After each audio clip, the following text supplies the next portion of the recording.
quero convidar a igreja, então, a fazer a leitura junto comigo de Apocalipse, capítulo 1, do verso 9 ao versículo 20.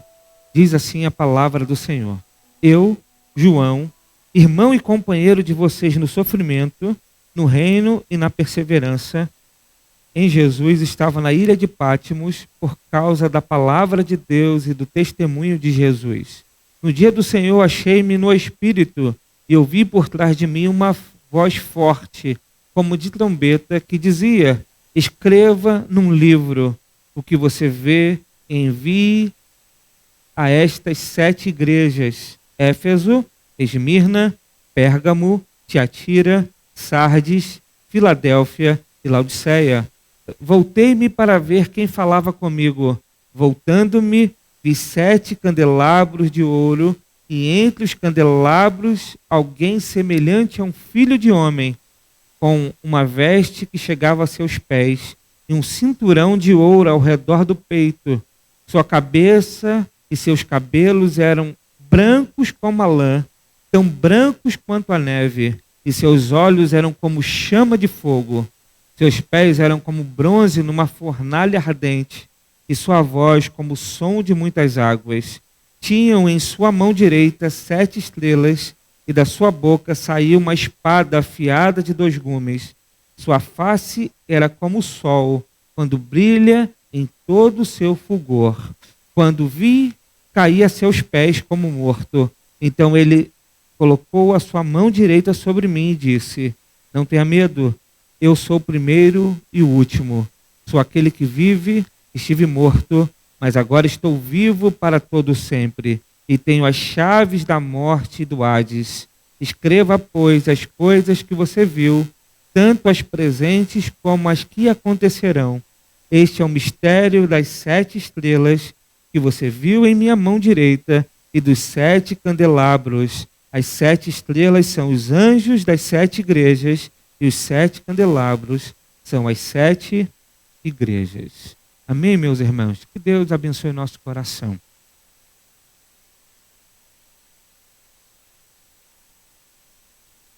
Muito bem. Meus irmãos, nós estamos diante de um texto em que o apóstolo João, exilado na ilha de Pátimo, tem uma experiência com Deus, uma experiência espiritual, onde ele vai ver Cristo em glória, em majestade, em poder. Ele vai ver os atributos de Cristo. Ele vai ver não mais aquele Cristo sofredor que morreu na cruz, mas aquele que é vitorioso, aquele que venceu a morte, ressuscitou e tem a chave da vida, do céu, da morte, do inferno em suas mãos. João vai ver Cristo e a majestade de Cristo. Isso é algo poderoso e tremendo para a vida da igreja. João está na ilha de Pátimos por causa da perseguição. Ele diz isso. Por causa da perseguição que a igreja vivia. A igreja vivendo, então, um momento de tribulação, de circunstância desfavorável. A igreja sofrendo. E é emblemático, então, a igreja, representada pela pessoa de João, vê a majestade de Cristo. Isso é algo importante para nós, porque todas as vezes que nós enfrentarmos tribulações, perseguições, problemas, nós precisamos nos lembrar do Cristo que venceu, do Cristo que é glorioso, do Cristo que é poderoso, do Cristo que cumpriu o projeto de redenção do Pai, do Cristo que nos salvou, do Cristo que governa a história, do Cristo que é soberano, do Cristo que é o Criador e o Consumador de todas as coisas. Nós precisamos olhar para a pessoa de Cristo e para a sua majestade. E quando nós olhamos para a majestade de Cristo, não vai ter jeito. A nossa atitude será de quebrantamento. Nós iremos nos prostrar para adorar aquele que é digno de receber louvor e adoração. É exatamente isso que acontece aqui nesse texto do verso 9 ao verso de número 20. Nós vamos ver nesse texto que há 3 marcas de um cristão 3 características que é comum a um cristão. E João vai dizer isso no verso 9. Ele diz: eu, João, irmão e companheiro de vocês no sofrimento, no reino e na perseverança em Jesus, estava na ilha de Pátimos por causa da palavra de Deus e do testemunho de Jesus. Então João está dizendo que ele é o irmão e o companheiro. Ele é aquele que também está sofrendo como a igreja sofre. Ele também é aquele que reina como a igreja reina. E ele também é aquele que persevera em Jesus, como também a igreja persevera em Jesus. João está trazendo para nós 3 características que identificam um cristão. Um cristão é aquele que sofre por seu Senhor. E bem-aventurado aquele que sofre. Bem-aventurado aquele que é perseguido por causa do seu Deus, por causa da palavra de Deus e do testemunho de Jesus. O sofrimento, então, é uma marca cristã, porque a igreja de Cristo está no mundo que é hostil à fé. Ao mundo que deu as costas para Deus. Ao mundo que busca a sua vida de uma maneira a não glorificar a Deus, mas a glorificar a si mesmo. Portanto, a igreja, quando vive em adoração a Deus, testemunhando de Jesus, pregando a palavra de Deus, ela sofrerá a perseguição por isso. Portanto, uma marca comum da igreja em todos os tempos, em todas as épocas, desde o seu início até os dias de hoje, é o sofrimento. Acabamos de ver um vídeo da Junta de Missões Mundiais contando um testemunho de um pastor que estava sendo perseguido, que estava sofrendo por causa do seu trabalho de proclamar o Evangelho, do seu trabalho em conduzir as ovelhas em adoração a Deus. Isso é algo que acontece hoje, mas eu posso dizer que acontece sempre. Sempre aconteceu. Desde o tempo dos apóstolos até os dias de hoje. Portanto, o sofrimento é uma marca do cristão. Eu não estou dizendo aqui o sofrimento que nós temos por causa de outras razões, porque nós sofremos por estarmos no mundo. Nós sofremos muitas vezes com a enfermidade, nós sofremos muitas vezes por conta de outras questões relacionadas à vida do ser humano. O que eu estou dizendo aqui é que o sofrimento que acompanha a vida da igreja é o sofrimento de viver num mundo que é hostil a Deus, onde nós devemos honrar, amar, em primeiro lugar, o nosso Deus. Portanto, esse sofrimento precisa acompanhar a sua vida, a minha vida, porque é a marca daquele que serve a Deus. O mundo se voltará contra nós, porque as trevas, elas não se agradam da luz. Portanto, João está dizendo: eu sou irmão e companheiro de vocês no sofrimento. João está dizendo: eu estou passando a mesma coisa que vocês estão passando. Vocês estão enfrentando a mesma coisa que eu enfrento aqui, exilado na ilha de Pátimos. Muito bem, mas ao mesmo tempo que sofremos por causa de Cristo, por causa do Evangelho, por causa do testemunho, nós reinamos com Cristo e Cristo reina através de nós. E é interessante a gente pensar que a gente pode pensar em 3 marcas distintas, mas que elas estão intimamente ligadas. E o centro, então, dessa marca é o reino de Deus. É por causa do reino que há o sofrimento. É por causa de reinarmos com Cristo e Cristo reinar por nosso intermédio é que há sofrimento e há perseguição. E a perseguição, então, é um gesto, é a atitude do mundo contra nós. E qual é a nossa atitude diante disso? A perseverança. E a perseverança é a qualidade de nunca desistir, de prosseguir no caminho, por mais difícil que ele seja. E por que nós não desistimos? Porque nós somos reino. Já fomos constituídos como reino de Deus. Portanto, nós não desistimos de servir e de reinar com Cristo. Portanto, 3 marcas de um cristão no verso 9: o sofrimento, o reino e a perseverança. Mas nós vamos ver 2 motivos para a perseguição contra o cristão. Ainda no verso 9, o texto diz: estava na ilha de Pátimos por causa da palavra de Deus e do testemunho de Jesus.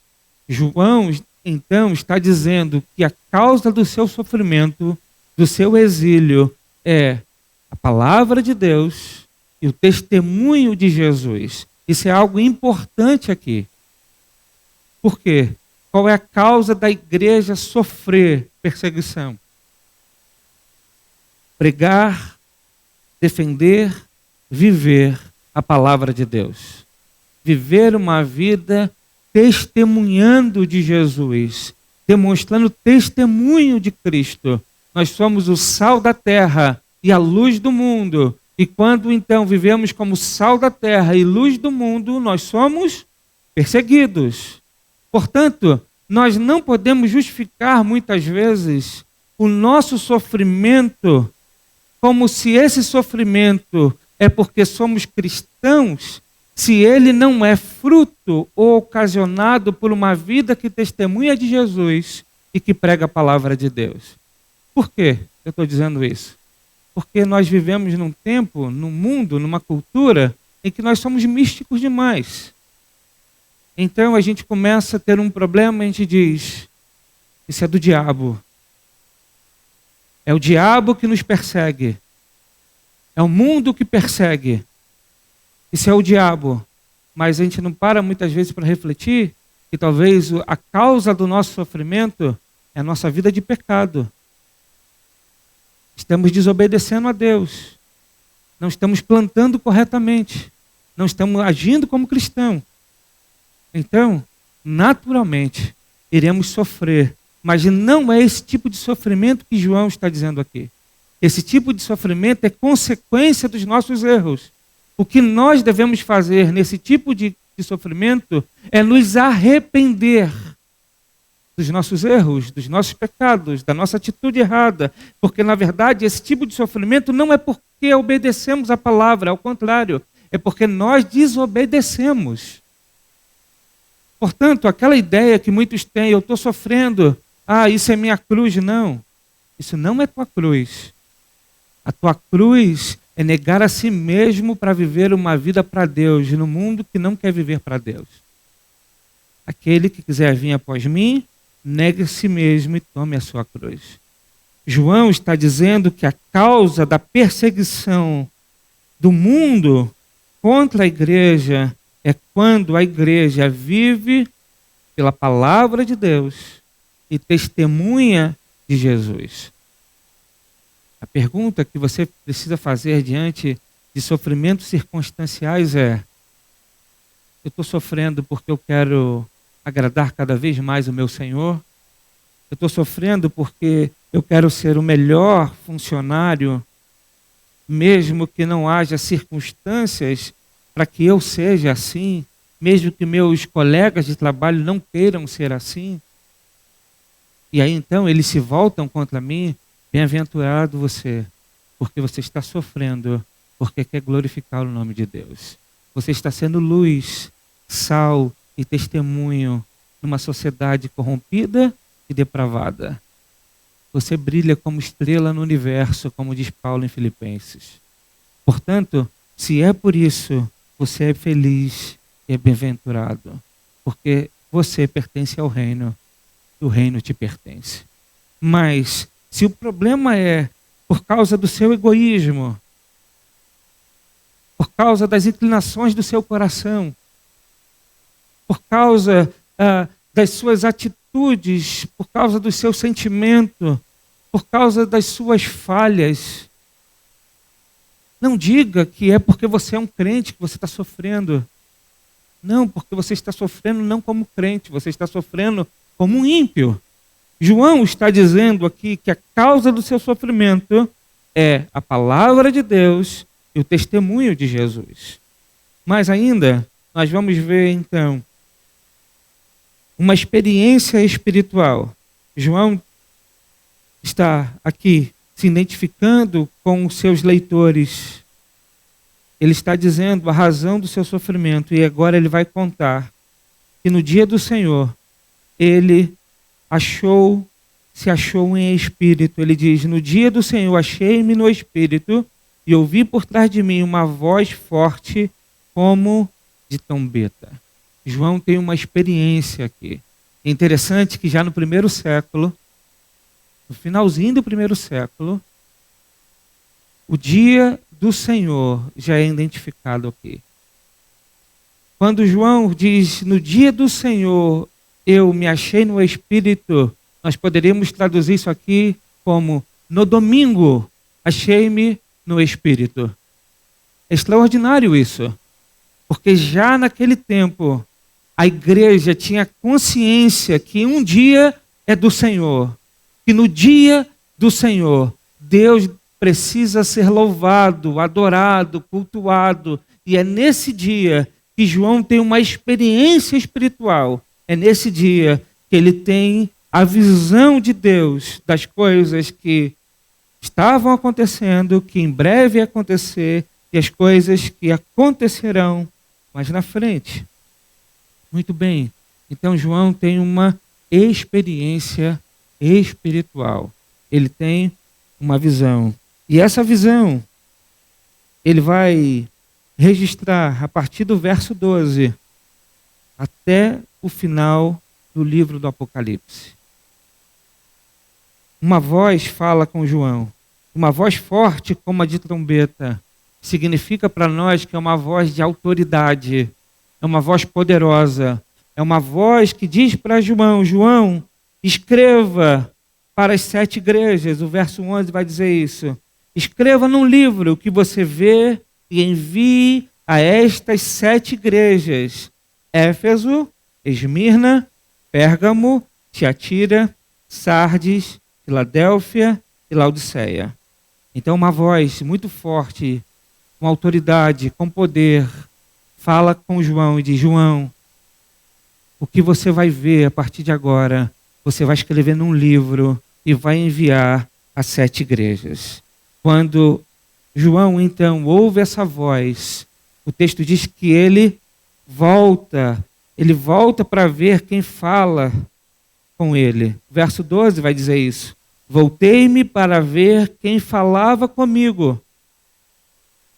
E a partir de agora, ele vai descrever quem é aquele que falava com ele.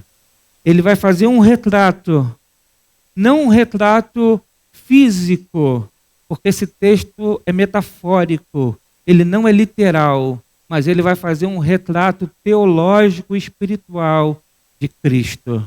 João vai descrever quem é o dono da voz poderosa, quem é aquele que falava com ele. E ele vai dizer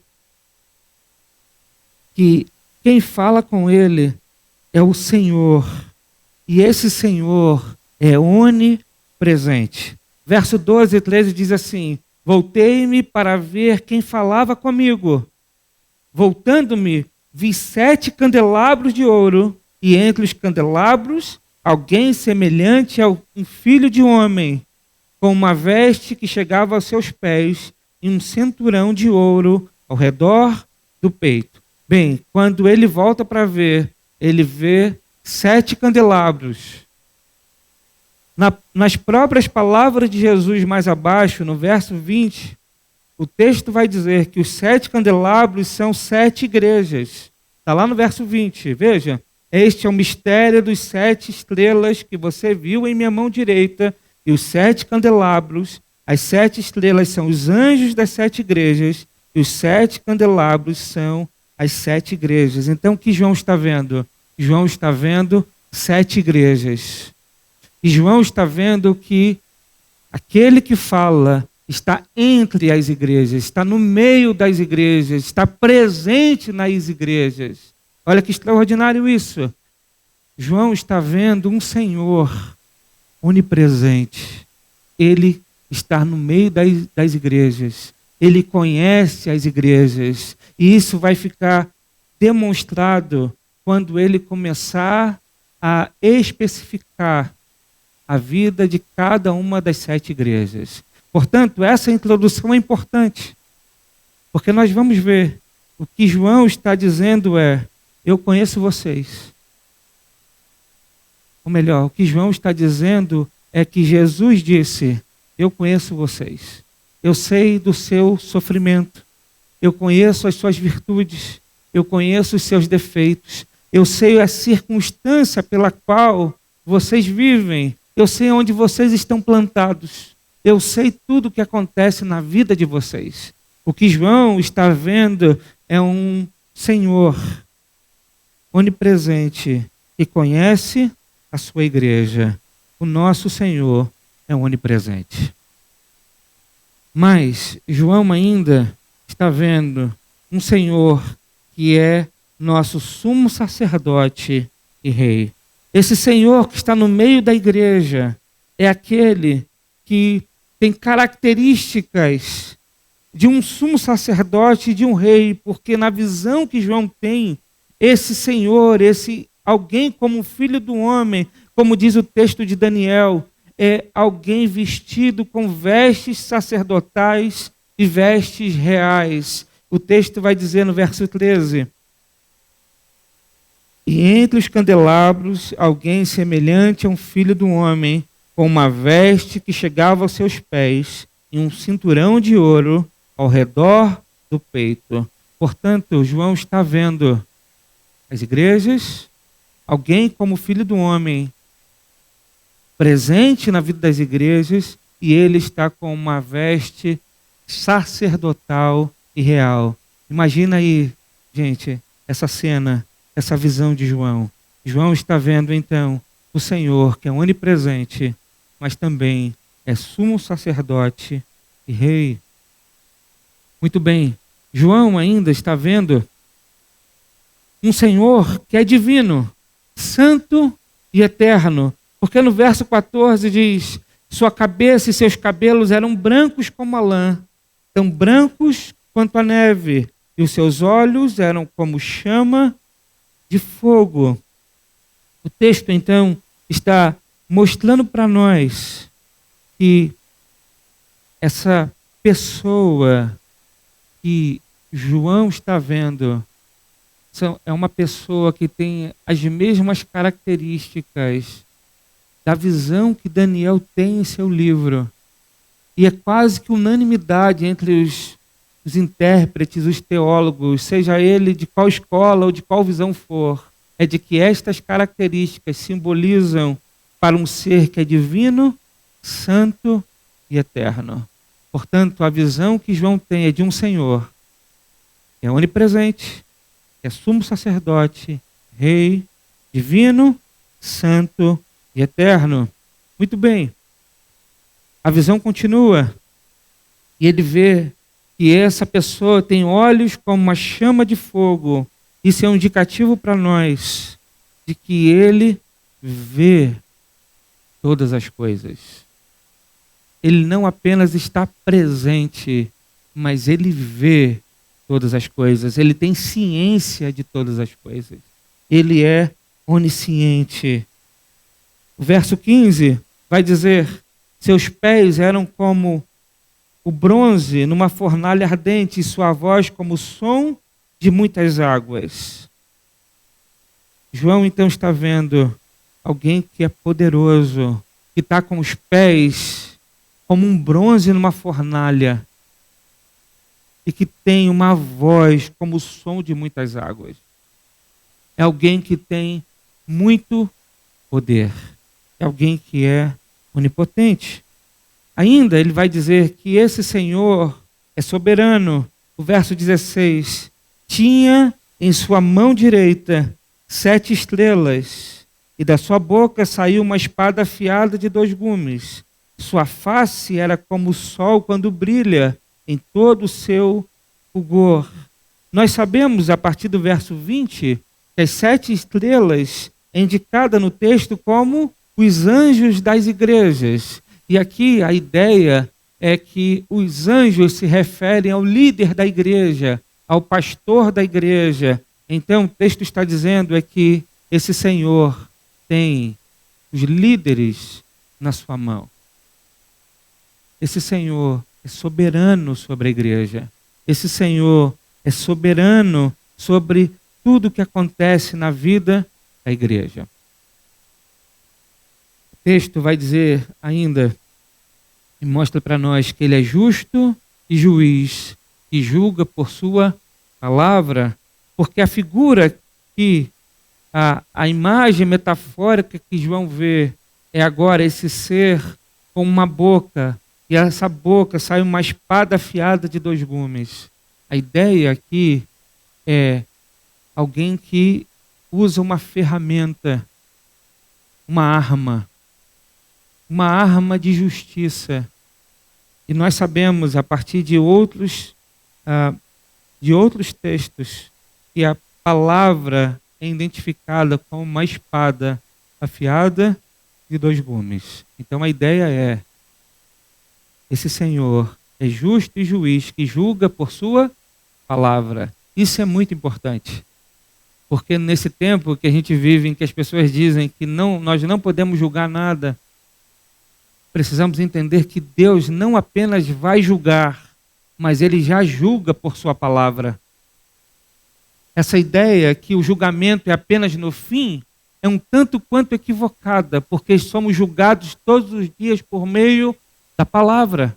A palavra nos julga o tempo todo. A palavra é juiz sobre nós, porque a palavra é a lei, as diretrizes, os mandamentos pelo qual Deus deseja que nós vivamos.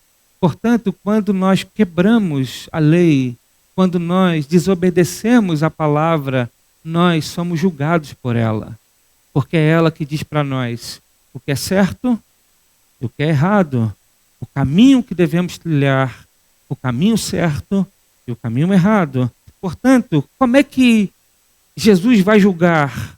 Ele estabeleceu os termos. Ele estabeleceu os termos. Às vezes a gente diz assim, não, mas só Jesus vai julgar porque Ele sabe o que está no meu coração. Ele não vai julgar só porque Ele vê o seu coração. Ele vai julgar porque Ele estabeleceu termos para você. Ele sabe a sua motivação, mas Ele sabe das práticas e atitudes que você tem errado. Portanto, o julgamento é a partir de uma lei estabelecida.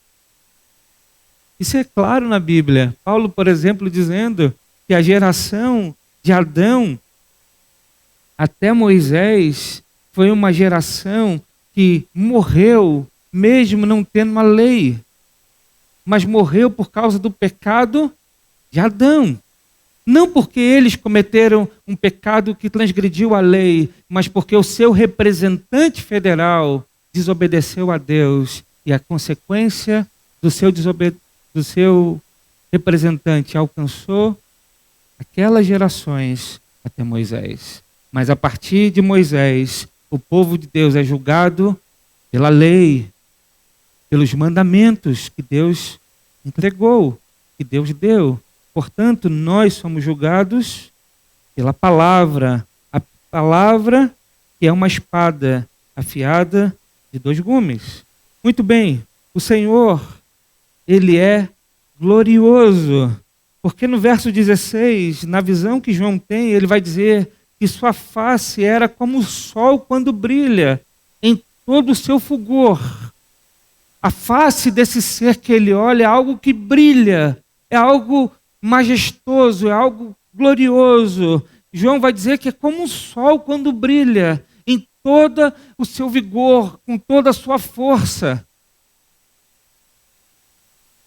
Vocês lembram que quando Moisés resplandecia a glória de Deus e isso era visto em sua face? Vocês lembram disso? João agora está vendo um ser que sua face brilha de uma forma tremenda, como o brilho do sol. João vai utilizando de elementos que ele conhece para tentar descrever a majestade, os atributos, a beleza, a glória desse ser. Então ele só faz por comparação. Os irmãos percebem? É algo tão extraordinário. É uma pessoa tão fora da nossa realidade, em glória e majestade, que João vai pegar as coisas mais grandiosas que ele conhece e que sabe, para tentar descrever quem é esse Senhor. Ele é glorioso. O texto ainda vai dizer que ele é o Senhor é aquele que deve ser adorado. Quando João então percebe, imagina a evolução da cena. João começa, ele escuta uma voz de autoridade, ele olha para ver, ele vê as igrejas, vê alguém semelhante a um homem, a um filho do homem no meio das igrejas. E ele começa a ver, ele é soberano, ele é rei, ele é glorioso, ele é onipotente, onipresente, ele é majestoso. E quando ele começa a juntar tudo isso, ele percebe, meu Deus, eu estou diante de Deus. Ele cai no chão como morto. Porque diante da glória de Deus, não há ninguém que se mantenha de pé. Diante da formosura, da glória, da majestade de Deus, não há um ser humano capaz de se manter de pé. E João cai como morto. E aí o extraordinário acontece. O texto vai dizer que esse ser tão glorioso toca em João e diz: João, não tenha medo. Não tenha medo. Extraordinário isso. Quando Pedro se deparou com a divindade de Cristo, ele teve medo. Quando os discípulos viram o poder de Jesus acalmando a tempestade, eles tiveram medo. Porque nós temos medo, temor diante de Deus. Mas esse ser toca em João e diz: João, não tenha medo. Isso é extraordinário, meus irmãos. Por quê? Porque por meio de Cristo, eu e você podemos nos relacionar com Deus.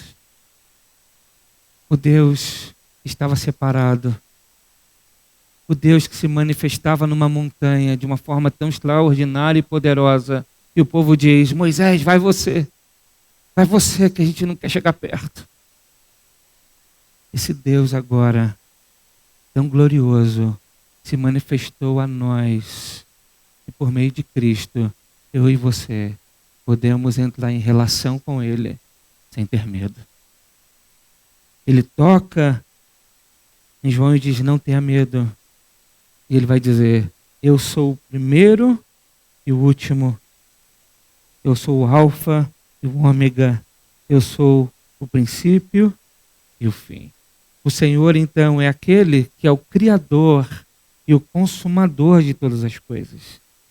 Esse Senhor, semelhante ao Filho do Homem, diz para João: João, eu sou o primeiro. Antes que tudo existisse, eu já existia. Porque eu sou autoexistente. Eu existo antes de qualquer coisa. Eu sou um ser que existe de eternidade a eternidade. Que não há começo nem fim. Todas as coisas começaram a partir de mim e a partir da minha palavra poderosa. Ele é o começo, mas não apenas o começo, ele é o fim. Isso indica para nós que a história dos homens, a história da humanidade está em suas mãos. Ele é o começo e o fim. A história terá um fim.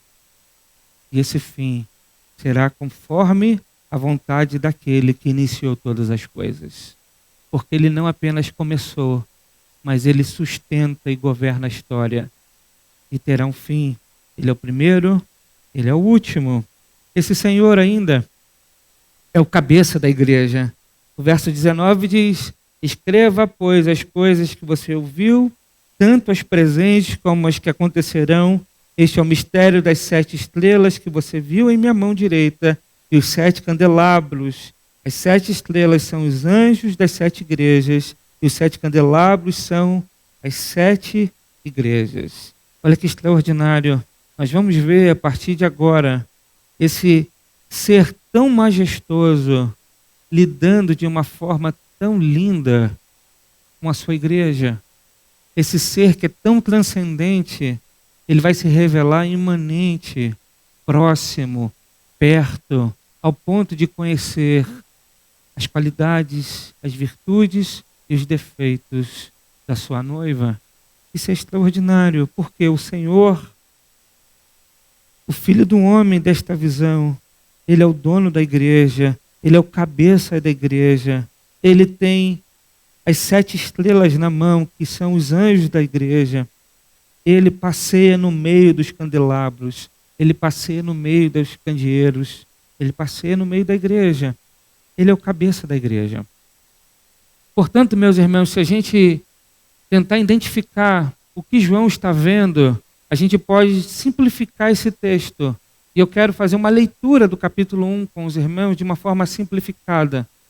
Se a gente fosse ler esse capítulo sem essa linguagem metafórica, como ele ficaria? Eu quero ler com os irmãos. Ele ficaria assim: revelação de Jesus Cristo, que Deus lhe deu para mostrar a seus servos o que em breve há de acontecer. Ele enviou o seu anjo para torná-la conhecida a seu servo João, que dá testemunho de tudo que viu, isto é, a palavra de Deus e o testemunho de Jesus Cristo. Feliz aquele que lê as palavras desta profecia, e felizes aqueles que ouvem e guardam o que nela está escrito, porque o tempo está próximo. João, as 7 igrejas da província da Ásia, a vocês graça e paz da parte de Deus Pai, Deus é Espírito, e de Jesus Cristo, que é testemunha fiel, o primogênito dentre os mortos e soberano dos reis da terra, ele que nos ama e nos libertou dos nossos pecados por meio do seu sangue, e nos constituiu reino e sacerdotes para servir seu Deus e Pai. A ele sejam glória e poder para todo sempre. Amém.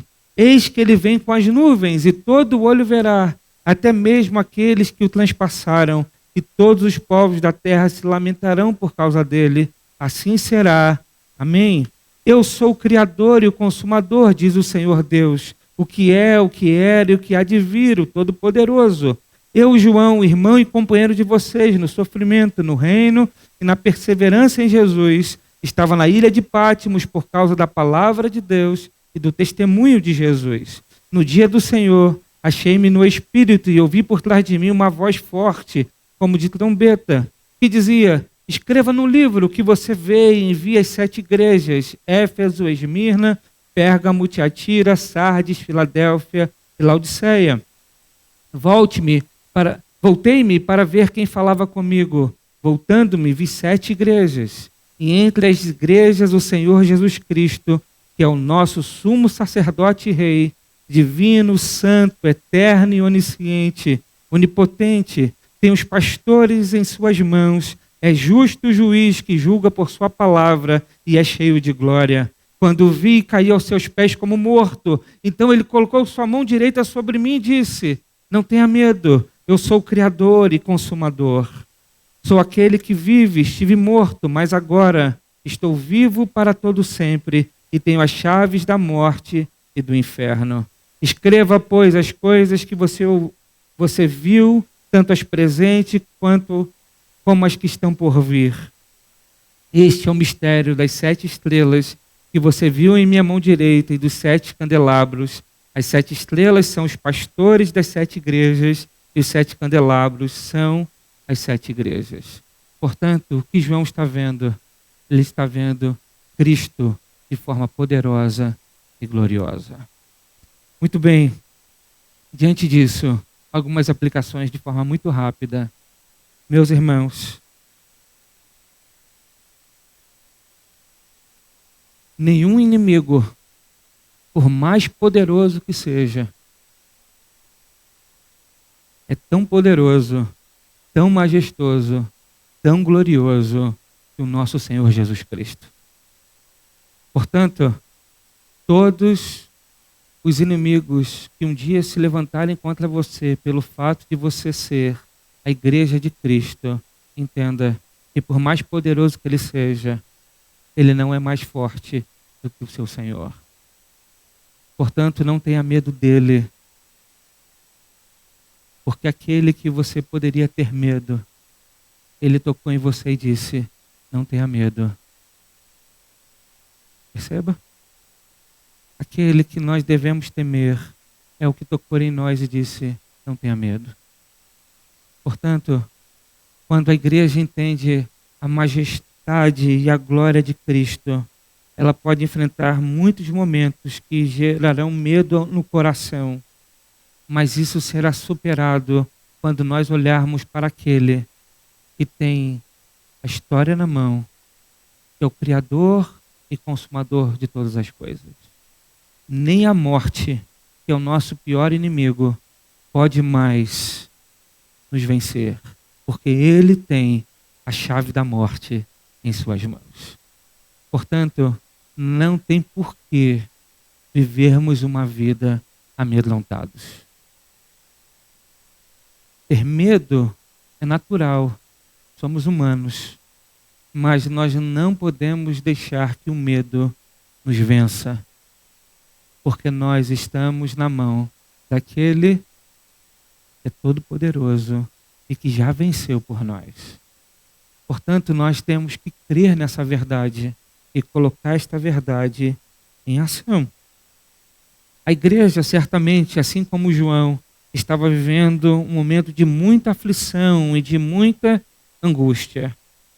Mas antes de Deus revelar a João o que ele ia fazer com os inimigos, o que ele ia fazer na história, o que ele ia fazer na vida da igreja, ele se revelou, ele se auto-revelou, ele primeiro se revelou.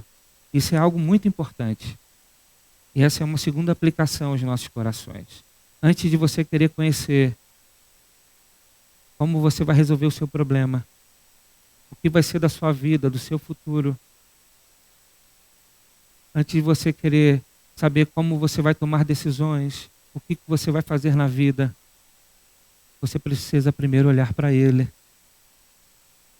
Porque quando nós olhamos primeiro para as coisas, teremos medo, insegurança, incertezas. Mas quando nós olhamos para Ele, para a majestade dEle,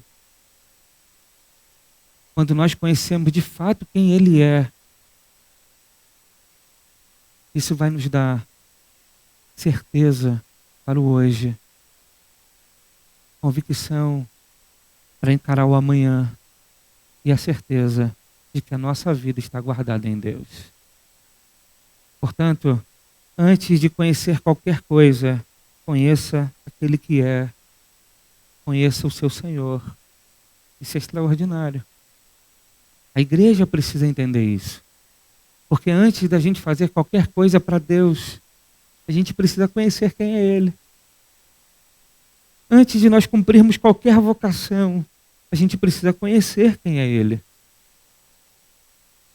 Antes de ver o que vai ser da nossa vida, o que vamos fazer, quantos filhos vamos ter, com quem vamos casar, qual profissão vamos ter, quantos dias vamos ter na vida, se vamos ter sucesso ou se não vamos ter.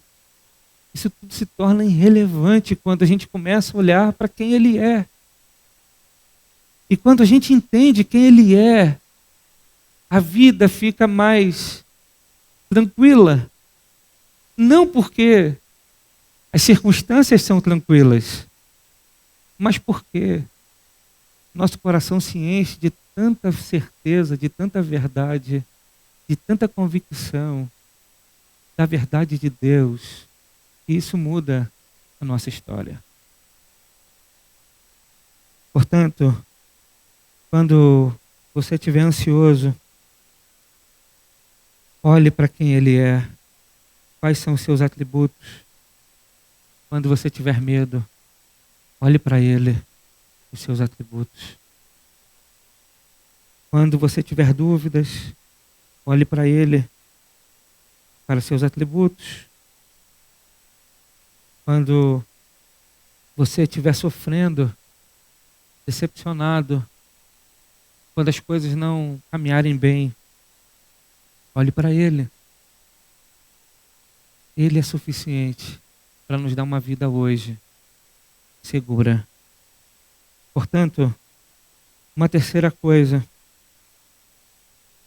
se a gente entender que o nosso Senhor é tudo isso que o texto de Apocalipse, no capítulo 1 diz que Ele é, nenhum fracasso, nenhuma perda, ela é definitiva. E por que não? Porque no final da história, quem vencerá é aquele que está daquele que já venceu por nós. Portanto, às vezes a gente vive certas situações em que nós estamos decepcionados, frustrados, nada está dando certo. A igreja estava vivendo assim. Parecia que nada dava certo. Parecia que servir a Deus era ruim. Porque as pessoas se convertiam, viviam para Jesus, adoravam a Jesus e sofriam. Perdiam propriedades e bens. Tinham seus filhos mortos. Perdiam coisas, pessoas. Parecia que servir a Deus não era bom.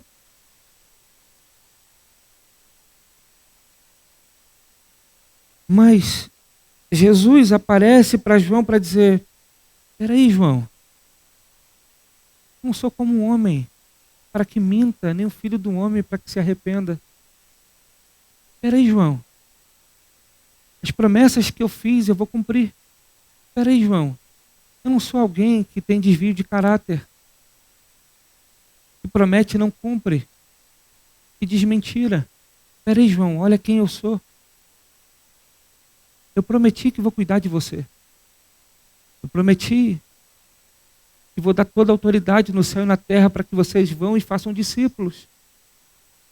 Eu prometi que um dia voltarei para buscar vocês. Eu prometi que vocês não estariam sozinhos e que o Espírito Santo, o Consolador, estaria com vocês, conduzindo, direcionando, lembrando todas as coisas que eu ensinei. Espera aí, João.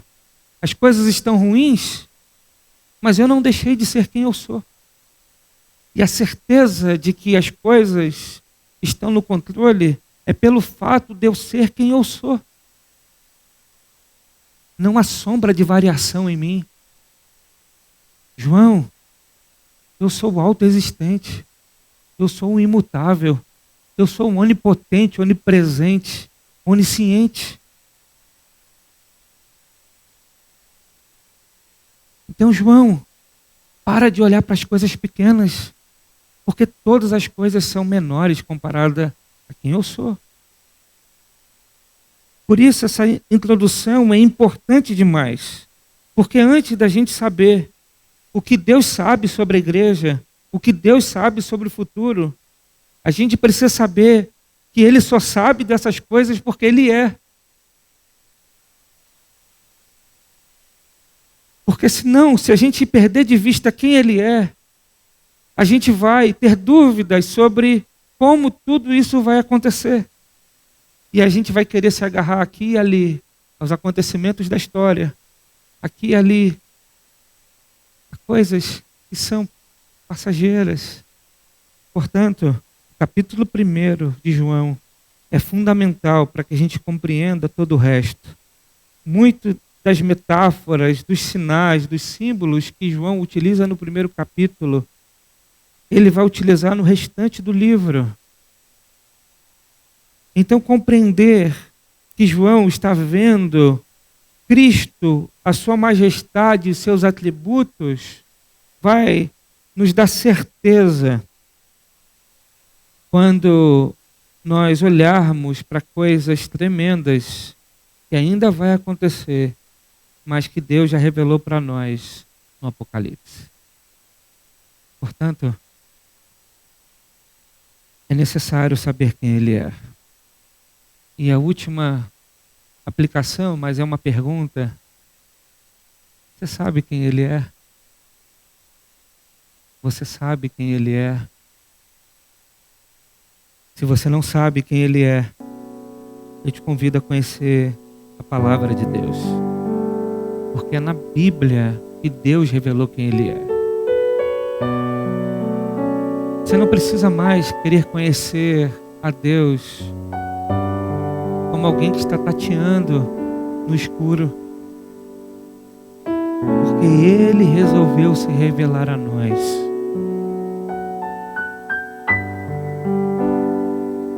Muitos procuram Deus, sinais do futuro e muitas coisas, mas Deus se revelou a nós. Não precisamos mais de ficar inseguro quanto ao amanhã, porque podemos conhecer hoje quem Ele é.